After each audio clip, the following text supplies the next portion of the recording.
Cholesterol cholesterol cholesterol হ্যাঁ, cholesterol বেড়ে যাওয়ার ভয়ে কম তেল ঘি দিয়ে রান্না করব, কিন্তু টেস্টটা তুলনা করব কিন্তু ছোটোবেলায় মা মাসিরা দিয়ে রান্না করেছিল।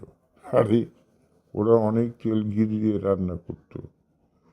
তাহলে এখন উপায়টা কি? সেই টেস্টটাও তো চাই। সেই জন্য বাজারে এলো একটা জিনিস, এয়ার ফ্রায়ার। কিন্তু আমাদের বাড়ির মেয়েরা ওটা খুব একটা অ্যাকসেপ্ট করেনি। তো যাই হোক, সেটা বলছিলাম আমার ভাগ্নে বউ অনন্যাকে।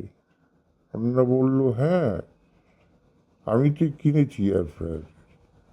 তুমি দেখো, আমি চা চামচের হাফ চামচ তেলে 800 গ্রামের মতো চিকেন ফ্রাই রান্না করছি। কেমন খেতে হয়? দারুণ, খুবই ভালো খেতে হয়। আমি বললাম কারেন্ট কনজাপশন?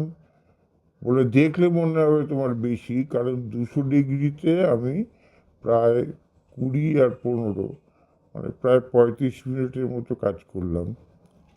কিন্তু আমি তো 2 মাস ধরে করছি, এবং মাসে সপ্তাহে 3 দিন করে, মানে মাসে 12 দিন আমি রান্না করি।